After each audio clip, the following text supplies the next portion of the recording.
apa yang harus kita perbaiki saat Ramadan itu, ya, terutama makanan. Ya, kalau boleh saya katakan, kembalilah ke bagaimana. Jadi nanti coba dibaca badan kita itu isinya apa sih? Ada vitamin, mineral segala macam, dan isi lambungnya kita itu, ya, kalau kita ambil dibuka gitu kan, lambung kita itu ada 19 juta bakteri, itu maka isinya mineralnya sama kayak tanah sebenarnya. Jadi manusia itu sebenarnya kalau dia kembalikan esensi badannya dari apa yang Allah tumbuhkan di atas tanah tanpa banyak pengolahan, kata kuncinya. Tanpa banyak pengolahan. Maka tubuhnya seperti riset, Ustaz. Udah digemburkan dengan puasa itu, apalagi Ramadan kayak begini, tambah lagi dengan asam. Asam amino contohnya apa? Ya kurma, madu, ya. Itu harusnya menjadi makanan kita di bulan Ramadan tadi. Dimulai dari sekarang sebenarnya. Kemudian tambahkan lagi dengan apa? Tambahkan lagi dengan makanan terbaiknya untuk lambung. Yaitu apa? Makanan-makanan yang bersifat fermentasi. Ya, contohnya apa? Ya, kalau di Indonesia mah tempe.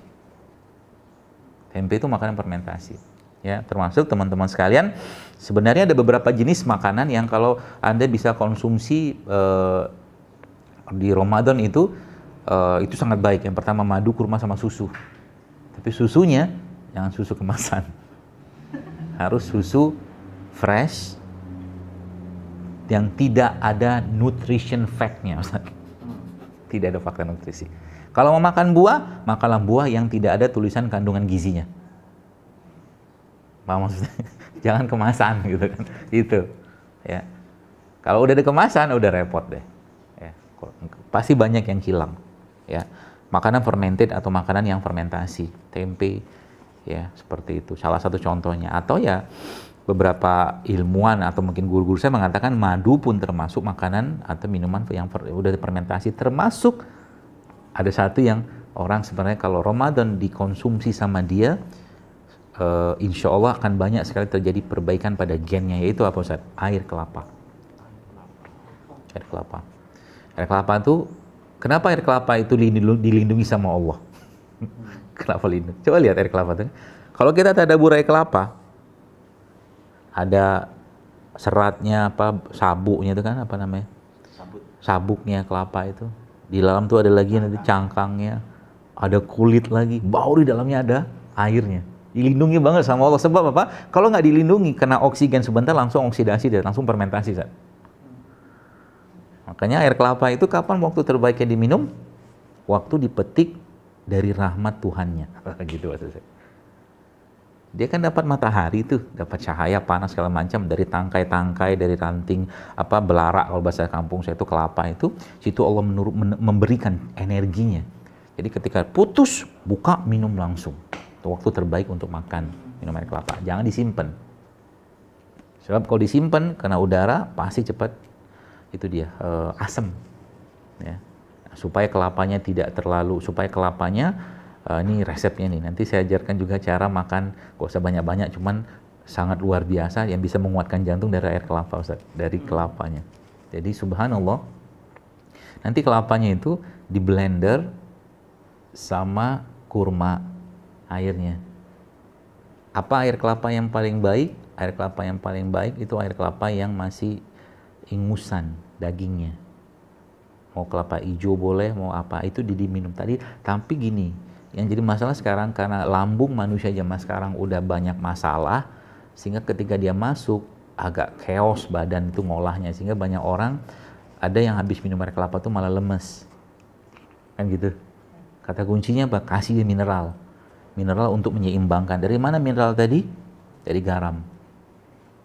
Tapi jangan pakai garam refinasi, garam laut atau garam apalah, pokoknya apapun mereka, tapi garam mineral.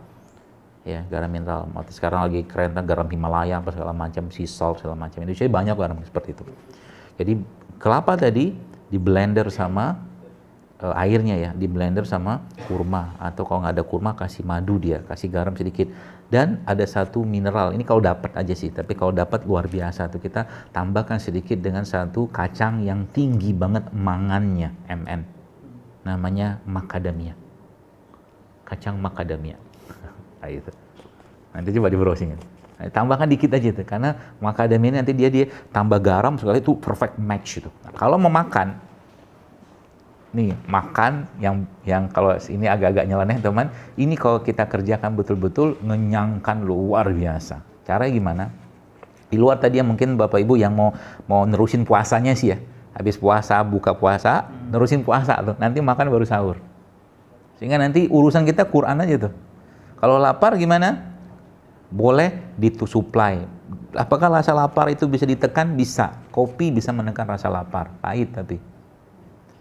Teh hijau bisa, ya. Atau kayu manis sedikit juga bisa. Atau air putih paling gampang, itu bisa menekan rasa lapar.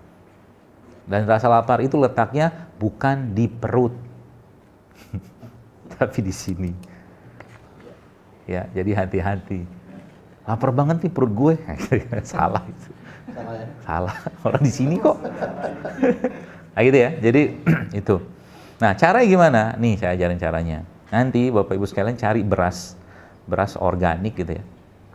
Beras putih boleh, beras coklat boleh, merah boleh. Pokoknya beras yang kontaminasi dari pestisidanya itu sedikit atau mungkin nggak ada. Putih boleh, kuning boleh. Emang ada beras kuning, bukan kuning, coklat maaf. Itu mentah Ustadz, dimasukin air. Ya, masukin air, dibikin agak-agak lembut sedikit. Setelah dia lembut, di blender. Mentah ya nih, bukan nasi ya, beras. Air biasa aja, yang penting dia lembut untuk kita hancurkan. Lalu setelah dia hancur jadi kayak tepung begitu tuh, kepel-kepelin. Terus diapain? Masukin ke santan. Santan yang habis dari santan itu yang dari apa tuh namanya? Santan lah, dari kelapa itu kan kita nggak usah dimasak, santan mentah aja. Sebenarnya nggak mentah sih, sudah matang dari Allah itu. Masukin situ. Nah, modal kita kan kepelan seukuran mungkin telur kampung ya, 2-3 gitu, cemplungin ke situ, kan sudah terlumur dengan santan itu, yang isi beras tadi itu. Nah, toppingannya boleh kasih madu. Itu 2 butir itu, 2 saja udah kenyang minta ampun. Tapi yang terjadi apa? Itu makanan yang akan sangat menguatkan jantung. Wah gitu, resepnya kayak begitu. Jadi nggak usah banyak-banyak makan gitu. Kayak gitu aja udah cukup. Kalau sekarang mau nyoba-nyoba, bisa cobain tuh. Ya, jadi nanti itu bisa disimpan di kulkas tuh kalau mau simpan kulkas. Kalau nggak mau repot, ya bisa. Tapi nggak boleh lama-lama juga. Ya, semakin fresh, semakin bagus. Gitu. Ya, itu bisa dijadikan makanan. Jika apa di situ karbonya masih ada, masih cukup utuh ya. Ada lemaknya juga, tambah dengan asam amino dari madu atau kurma tadi, insya Allah.